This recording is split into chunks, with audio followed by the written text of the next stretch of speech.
Olá pessoal, vamos vencendo em Cristo Jesus. Deixa eu falar um pouquinho de foco, né? A Bíblia, né? O foco da Bíblia, o assunto central da Bíblia é Cristo, é Jesus o Cristo, o Filho do Deus vivo, é Jesus. Tanto o Antigo Testamento como o Novo Testamento, apesar de que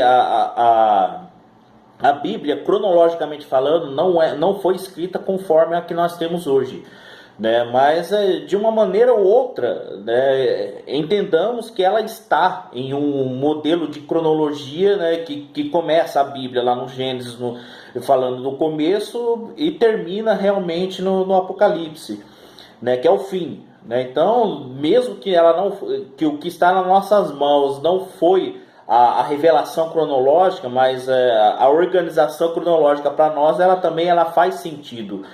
Né? Só para termos ideia, provavelmente o primeiro livro a começar a ser escrito foi o livro de Jó, né? Se tratando do Antigo Testamento. Mas enfim, o foco da Bíblia, né, mesmo destacando os feitos, né, e a dedicação de disponibilidade de pelo menos 40 autores, né, se tratando do trabalho de escrita da Bíblia, né, o foco é Cristo, a ministração de que Jesus é o Cristo, o Filho do Deus vivo. Esse foco, ele não é o primeiro, ele é o principal assunto, né, de uma comunidade, de uma igreja, né, de uma pregação da palavra, né, de uma homilética, de uma colocação, de uma didática. Jesus Cristo é o foco, né, do assunto ali. Né. Há uma certa preocupação quando o tempo dedicado à ministração se faz muita propaganda pessoal do pastor ou da igreja. Isso não é errado, ok? Não tem erro nisso, mas esse não é o principal, o foco da ministração. Né? O foco da ministração é impactar a comunidade, as pessoas, de que somos totalmente dependentes de Cristo. Né? E a obra salvífica feita na cruz é o necessário para a nossa salvação. Né? Destacando isso, aí já tem em tese, não em tese, é loucura falar tese, né? Mas você já tem uma ordem cronológica do que Cristo fez, do que Cristo falou, do que Cristo cumpriu, por que não dizer assim. Então o foco da pregação da palavra, ela, né, não sei se eu cometi o pleonasmo, é Cristo, não tem outro assunto. Como eu gosto de ler bastante, eu leio bastante, né, e quando eu vou destacar algum tipo de pregação, né, eu gosto de história, né, então muitas vezes eu dedico o tempo da pregação para falar um pouquinho da história de Israel. Pode destacar um exemplo: Esaú, Isaac, Jacó, Moisés, né, ou sintetizando lá para os profetas menores, né, Zacarias, Malaquias, ou falar de Novo Testamento, vai falar das cartas paulinas, Pedro. Não é errado, né, mas o destaque maior não pode estar nisso. O destaque maior, a conclusão maior é Cristo. Tanto é que, se tratando de Paulo, em suas cartas, todo o Novo Testamento também, a dedicação é a obra de Cristo. E se tratando... Paulo, ele escreve uma carta, deixa eu ver aqui. Olha, a primeira carta aos Coríntios, no capítulo 2, né, ao versículo 2, primeira carta aos Coríntios, deixa eu pegar aqui, capítulo 2, versículo 2. Porque nada me propus saber entre vós, senão a Jesus Cristo e esse crucificado. Então Paulo, onde ele deixava a disponibilidade, a síntese de pregação, o foco dele era isso, Jesus Cristo, este crucificado. Né? Todas as viagens, todas as cidades que ele ficou, tanto é que as pessoas que andaram com ele bebeu dessa fonte, né, de que Jesus crucificado, Jesus o Cristo. Para você ter ideia, se você ler alguns dos próprios evangelhos, né, deixa eu falar aqui do evangelho de Lucas. Estou falando de Lucas porque esse Lucas andou muito com Paulo, né? O próprio Paulo chama ele de médico amado, né? E eles andaram juntos principalmente no livro de Atos, ali a partir do capítulo 10, né, você percebe que Paulo está junto, né, com Lucas. Né, e há alguma linha de raciocínio que Lucas ele ficou cuidando por muito tempo da igreja de Cesareia de Filipe, enquanto Paulo não estava ali. Para você ter ideia de como esse pessoal andou junto. Né? Paulo andou junto com Lucas. Né? E o evangelho de Lucas, quando vai falar de Jesus, né, ele vai falar de Jesus como homem. Né? Vai se tratar como, não como simplesmente um homem perfeito, mas o Deus que se fez homem, e isso, né, e essa perfeição ele tem poder para salvar.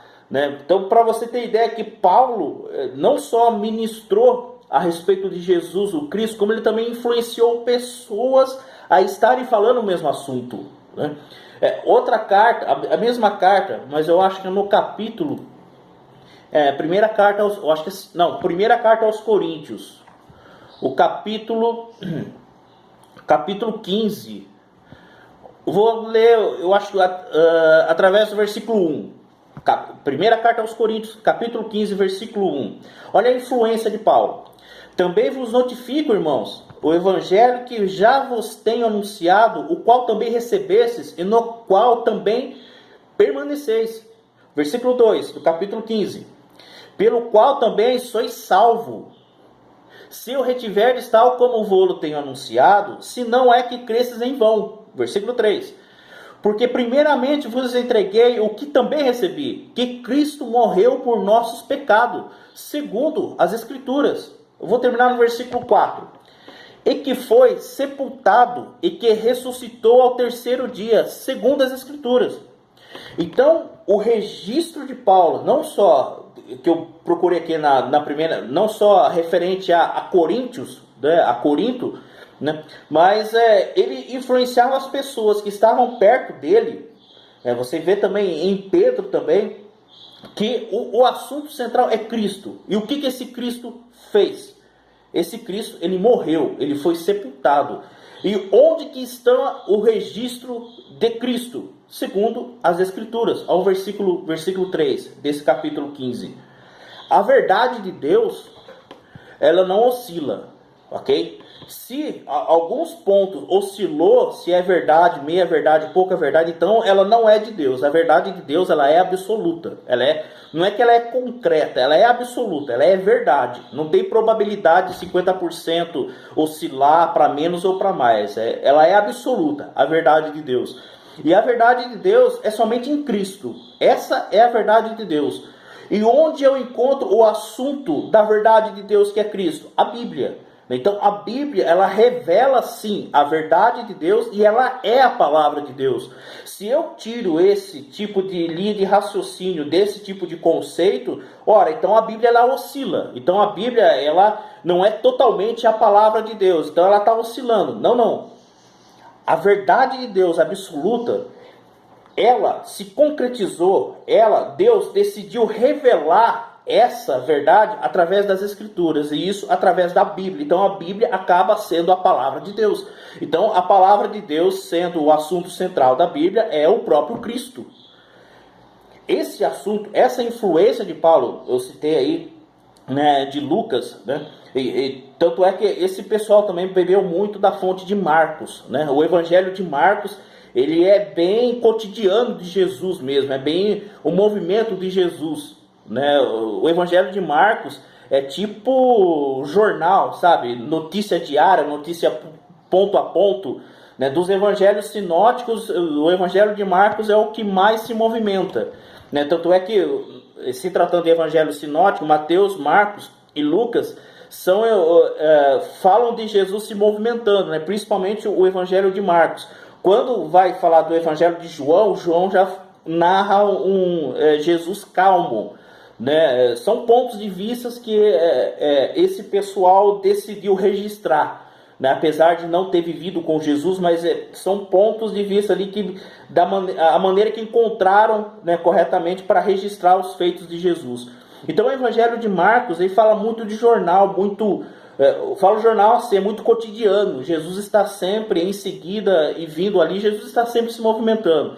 Enfim, todo o contexto, né, se levando de Paulo, se levando de Lucas, né, e de Marcos, apesar desses dois beberem muito dessa fonte de Marcos, todos eles, o foco da palavra é segundo as Escrituras. E o que as Escrituras revelam? Jesus Cristo, ele veio ao mundo, ele morreu, ele ressuscitou, ele foi sepultado,